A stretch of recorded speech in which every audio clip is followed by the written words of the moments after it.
Ainda falando sobre orixás, hoje vamos comentar sobre Nanã, aquela orixá que tem um quê de avó, Saluba Nanã.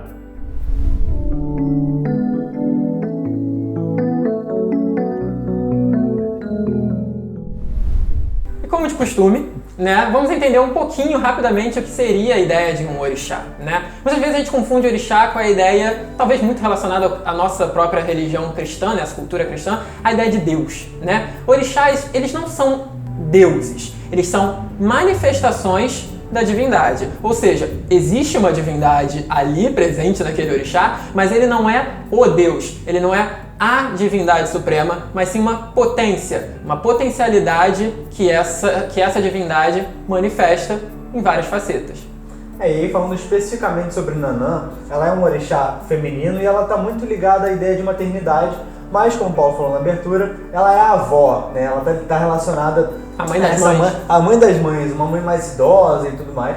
E ela também é um orixá muito relacionado à água, como outras mães, mas uma água um pouco mais lodosa, uma água um pouco mais lamacenta, algo um pouco mais interno, digamos assim. Mas isso não é ruim, né? Não, com certeza não. A ideia de uma água um pouco mais lodosa, você vai trazer, naturalmente você vai pensar, não, mas peraí, coisa ruim, coisa podre, é sujo, é lodo, mas quem gosta de um camarãozinho, quem gosta de um sirizinho, quem gosta de um caranguejo... Mas não sabe, a maioria das pessoas que gostam não sabem disso. Mas a água lodosa, ela não é necessariamente uma coisa de um rio sujo ou algo assim, né? Mas é um processo de purificação, né? A avó, ela já está naquele momento para sentar no assento etérico, né? Ela já está para desencarnar, ela já está entrando em contato com essas energias um pouco mais sutis, deixando aquilo que é denso, mas naquilo que é denso serve de fertilidade para as outras pessoas, né? A gente vai ter o simbolismo em outras religiões, por exemplo, da flor de lótus. A flor de lótus, ela nasce do lodo, daquele substrato que ninguém quer, ela chega e brota e aparece como bela. A gente tem aqui no Brasil, por exemplo, a Vitória Régia. A Vitória Régia é a mesma coisa, ela nasce lá no fundo do lodo e surge na superfície da água. Então a Nanã, ela traz esse contato com aquele substrato, daquelas coisas antigas, daquilo que ficou para trás e muitas das vezes a gente esquece. Nanã fala, não esquece não. Presta atenção nisso aqui, porque aqui tem tradição, aqui tem coisa boa, que se você souber aplicar no seu dia a dia, talvez você consiga fazer essa flor surgir de fato. É muito comum, né? Sempre esses símbolos, né? Esses mitos que trazem a ideia da vida, também trazer a ideia da morte, né? Lembrando que vida e morte são dois lados de uma mesma moeda, né? Então, da mesma forma que a vida ela alimenta a morte alimenta a vida, né? E Nanã, ela trabalha com essa ideia, né? De aquilo que morreu alimentando aquilo que vai nascer, né? E uma outra característica também, agora falando mais um pouquinho sobre os filhos de Nanã, né? Lembrando que todos nós temos todos os orixás, todos nós manifestamos todos os orixás, mas o filho seria aqueles que possuem como característica esse orixá de regente da sua cabeça, do seu ori. Então os filhos de Nanã, eles normalmente vão ter uma característica de serem bastante amorosos, bastante calmos, lembrando uma avó, né? Acolhedora.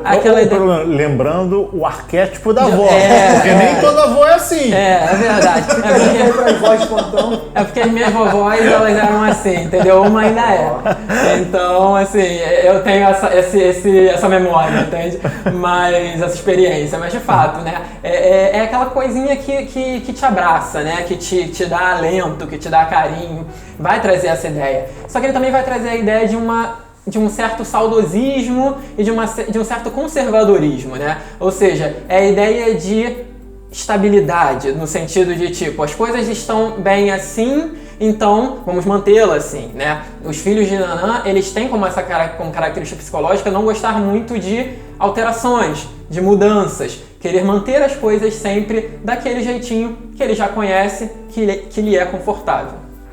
Essa questão de você perceber a necessidade de manter as coisas como estão, né? Você pode falar, isso é coisa de velho, né? Velho que gosta de hábito, gosta disso, gosta daquilo, acumulador, né?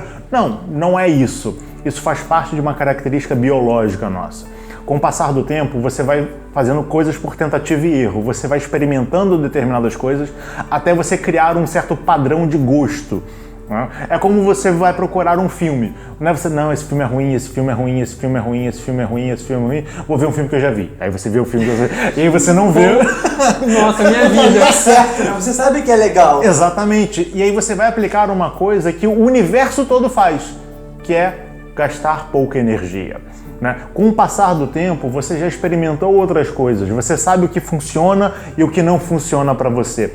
Nanã vai trazer um pouco essa ideia. Não significa que você tem que fazer muitas coisas. Ah, não, porque filho de Nanã é só velho, né? Não. Qualquer pessoa pode aprender, falar, não, eu já vi assim, eu acho que aqui é o melhor caminho, e aí você vai por aquele caminho. Ah, isso aqui, não, na dúvida eu como pizza, né? A gente tem um amigo que na dúvida é pizza, né? Você vai comer o quê? Pizza.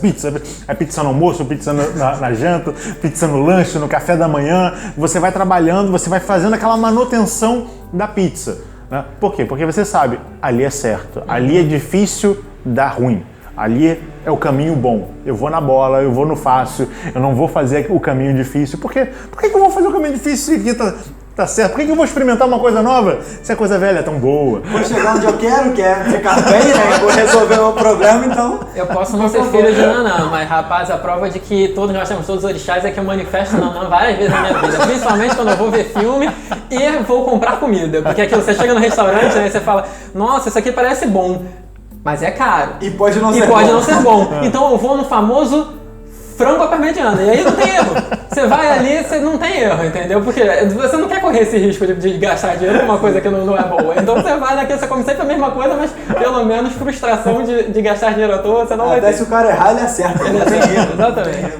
E é importante a gente fazer uma desconstrução aqui também, né? Em prol das avós, porque existe um ditado, né? E que às vezes pode até ser verdade, mas que não é na maioria das vezes, que é a ideia de que a avó sempre deseduca, né? É aquela que vai te dar dinheiro como se estivesse dando drogas, né? É o drug dealer, né? O traficante. Vai te dar um docinho pra você ficar com o dente ruim, né?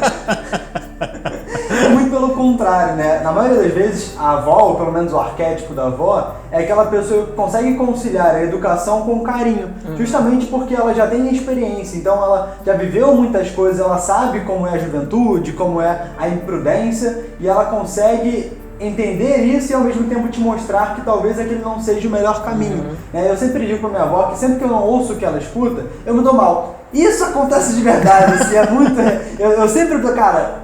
Ela falou que ia acontecer e aconteceu. E não é praga, né? Não é, a gente acha que é praga, né? Exatamente, é pra tentar te ajudar. É claro que às vezes a gente tem que construir o nosso próprio caminho, fazer as nossas escolhas e por vezes os nossos erros também, mas a avó, ela consegue ter isso muito bem equilibrado. E por isso mesmo, ela é tida como aquela pessoa que vai te dar um colo, que vai te dar um abraço, que vai fazer com que a vida não pareça tão difícil assim, né? Porque ela sempre tá ali pra te ajudar a passar pelas questões que porventura apareçam na sua vida. Porque ela já vivenciou, seja como filha ou seja como mãe, que a rigidez nem sempre é o melhor caminho. Existem situações que você precisa ser rígido, mas no geral você deve ser suave como a água. Você deve aprender a contornar as coisas e assim você supera os obstáculos. Você, quando quer educar um filho, você quer educar um neto, e a avó, ela quer educar ainda os filhos e os netos, ela não quer ser rígido, porque isso pode gerar um distanciamento, pode gerar um adolescente rebelde. Ela não quer fazer isso, ela quer que a integridade da família continue.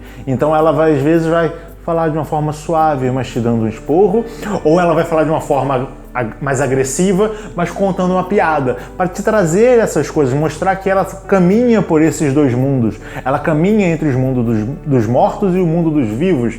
Ela caminha entre o suave e o rígido, mas acima de tudo, ela tá ali por você. Bom, isso foi um pouquinho sobre o Nanã, né? E se você gostou desse vídeo, por favor, clique aqui nessa logo, tá? Que tá aparecendo no cantinho aqui do vídeo, para você se inscrever no nosso canal e poder continuar assistindo os nossos vídeos. Também aproveita e dá um like, né? Curte aqui o vídeo, porque isso ajuda bastante a gente. E clica no sininho que tá ali também, porque sempre que sair vídeo novo, você vai receber a notificação. E se você quiser conhecer um pouco mais os nossos grupos de estudo, o nosso trabalho, se você quiser vir estudar com a gente dá uma olhadinha em catarse.me/pedra de afiar. Vai ter um link aqui embaixo também para você ser redirecionado e aí poder encontrar algumas outras informações. Além disso, nós temos outras redes sociais que você pode seguir a gente por lá e interagir também.